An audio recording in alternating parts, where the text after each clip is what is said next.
환경영향평가가 뭐예요? 저 잘 모르겠어서 그러는데. 환경 보존 방안을 수립을 해서 이제 주변의 환경에 미치는 영향을 저감을 시키고 쾌적한 국민 건강 생활을 할 수 있도록 도모함으로써 이 지속 가능한 개발을 추구를 하는 것이 이 환경영향 평가 제도의 목적입니다. 저희 보면은 그런 것 같아요. 아파트나 저희 뭐 옆에 빌라를 짓거나 할 때 보면 핸드폰으로 막 데시벨 재고 막 이렇잖아요.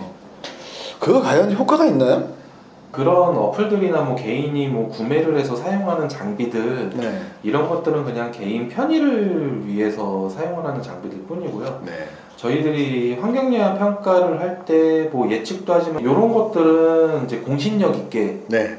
이 데이터를 활용을 하려면은 정상적으로 법에 의해서 등록돼 있는 그 측정 대행 업체들이 있습니다.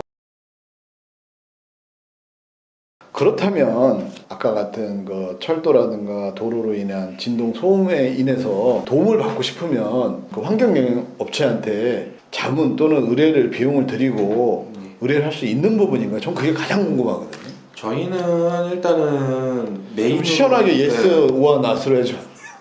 케이스 바이 케이스입니다.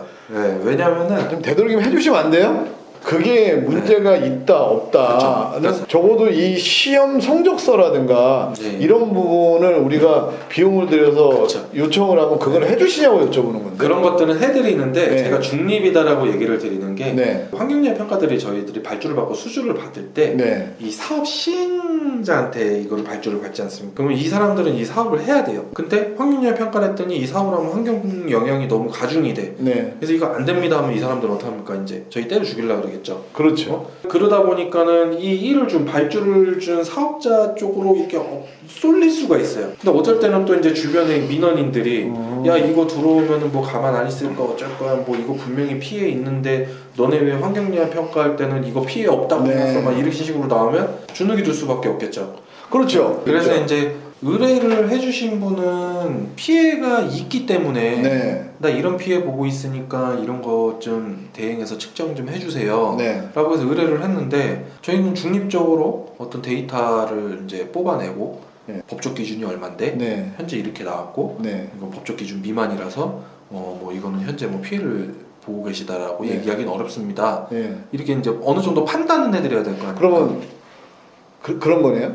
돈 들여서 했는데도 불구하고 데이터상으로 그들이 원하는 만큼 그쵸. 부족할 수도 있고 또는 그에 충족할 수도 있다. 그쵸. 그 말씀을 그래서 하시는 거 맞죠? 나는 피해를 입고 있어서 의뢰를 했는데 야 이거 말이 돼? 네. 못 믿어. 네. 이제 이렇게 나오면 또 이게 난감해지는 거거든요. 대표적인 게 이제 소음 같은 건데 네. 소음은 심리적인 작용이 굉장히 중요합니다. 쉽게 얘기하면 불꽃놀이 있지 않습니까? 네네. 불꽃놀이 같은 경우는 이 터지는 이 소리가 네. 규칙적으로 나는 게 아니라 두두두둥 네네네. 두두둥 막 이렇게 이제 네. 불규칙적으로 네네네. 나잖아요. 근데 불꽃놀이를 구경을 할 때 그 터지는 소리가 스트레스를 받는 소음으로 작용을 하지는 않아요. 근데 사람들이 잘못 알고 있는 게 이제 뭐 큰 소리가 나면은 이거는 스트레스를 받아서 내가 피해를 입는다라고 생각할 텐데 소음 특성이 같은 크기의 이 규칙적인 패턴으로 반복되는 소음. 아 이런 거래요. 삐뭐 이런 그쵸. 것들이요. 예를 들어서 쉽게 얘기하면 저희가 뭐 도로공사나 하수관로 공사할 때 네. 그 뿌레카라고 하는 네. 부착기 같은 게 와갖고 두두두두두두두두두 하면서 바닥을 파잖아요. 네. 이거는 한 1분만 듣고 있어도 미칠 것 같아요. 네. 그래서 이제 기준치 이내로 소음이 발생된다 하더라도 네. 이런 규칙적으로 발생되는 소음은 굉장히 심리적으로 스트레스 많이 받아서 실질적으로 측정했을 때 이 수치랑 사람이 스트레스로 작용하는 거랑은 많이 차이가 난다는 겁니다. 그리고 이제 도로소음 같은 경우들은 봄철, 가을철에는 또 창문도 열어놓고 살고 뭐 이렇게 네. 해야 되는데 뭐 또 실내 소음 측정을 할 때에는 기준이 또 그 모든 창호를 닫고 창호에서 뭐 몇 메타 이격에서 바닥에서 몇 메타 높이에서 이렇게 측정을 하는 기준들이 다 있습니다. 아, 꼭 문을 닫고 해야 돼요? 네. 이 얘기 들으면 아마 놀라실 수 있는데 소음으로 인해서 어떤 피해가 예상이 된다.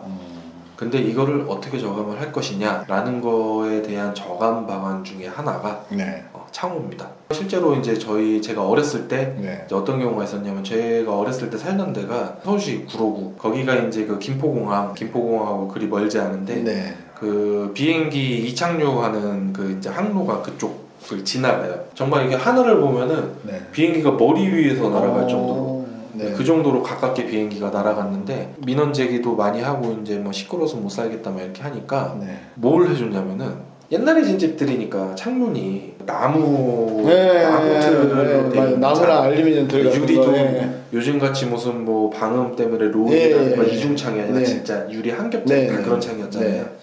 근데 창문을 싹 다 바꿔줬어요. 날에서 와서 그때 당시 어른들이 좋아하는 그때 당시 얘기하는 그 하이샤시로 전부 창을 바꿔줬습니다. 솔직히 제가 좀 말씀 들어보니까 좀 답답하네요. 주민들 입장에서는 네. 집안에만 있을 건 아니잖아요. 근데도 불구하고 제가 그 주민들 입장에서 시원한 어떤 해결책이 좀 현 상황에서 어려운 건 사실인가요? 님비 지역이기주의 이게 여기가 아니고 다른 곳으로 간다라면은 어쨌든 그것도 또 피해를 입는 것은 마찬가지고. 아니, 그러니까 피해에 대한 보상을 얘기하는 겁니다. 사회적 합의를 통해서 유기적으로 좀 잘 이루어지고 있는 나라들도 있는데 근래에 이제 우리나라 같은 경우도 이런 그 환경 보상에 관한 문제가 오래전서부터 많은 문제가 대두되어 왔기 때문에 이런 환경 보상에 대한 부분을 지속적으로 지금 개선을 하고 계속 그 사회적 합의를 도출하기 위해서 많이 노력을 하고 있는 중입니다. 그렇다면 제가 이제 마지막으로 한 말씀 더 질문을 드리자면 가장 중요한 건데요. 뭐 도로나 철도로 인해서 저희 집이 막 크랙이 가거나 집안 침하가 됐거나 이랬어요. 그러면 저희가 우리 대표님한테 예를 들어서 한 50평 정도의 건물이 한 10개 정도가 지금 피해를 보고 있다 이거예요. 네.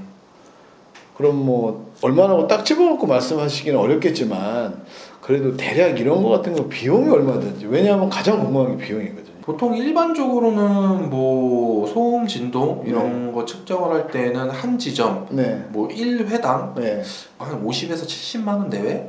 그거밖에 안 해요? 그러니까 단순 측정 비용만. 네. 법적 공신력이 있게 네. 그런 자료나 이런 것들을 만들어서 저한테 네. 주실 때 그 비용을 말하는 거예요.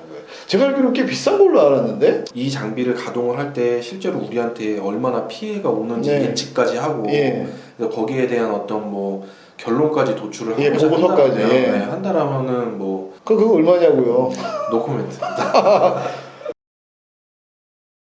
아, 그래요. 오늘 어떻게 보면 장시간 소중한 말씀 많이 해주셨고요. 오늘 너무 다시 한번 감사드린다는 말씀 꼭 우리 공 대표님한테 드리고 싶고요.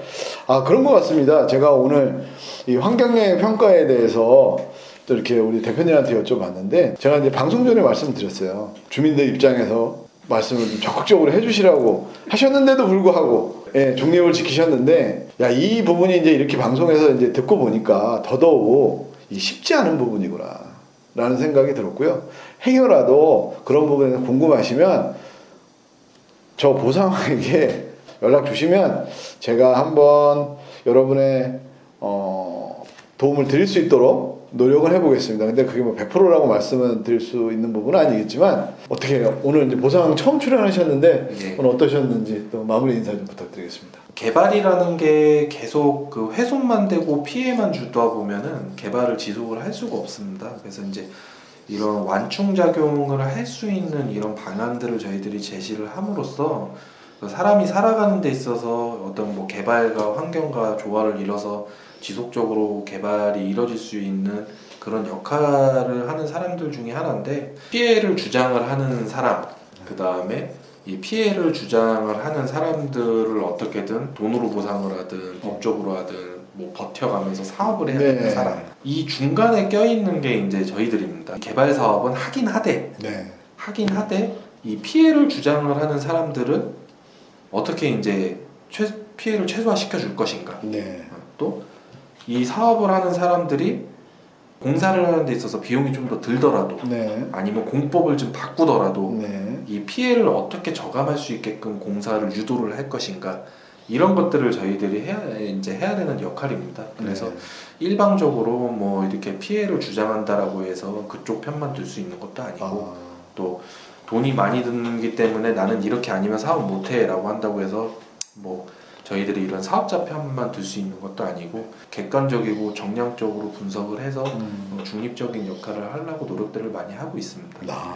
그래요. 이제 비가 왔는데 모처럼 날씨가 많이 이제 좋아졌거든요. 그래서 앞으로 비 피해 없고 추석까지 모두 비 피해 있는 분들은 비 피해가 빨리 회복되시길 바라고요. 또 다음 주 이 시간에 뵙도록 하겠습니다. 오늘 아무튼 감사드리고요. 예, 그럼 다음 주에 뵙겠습니다. 감사합니다.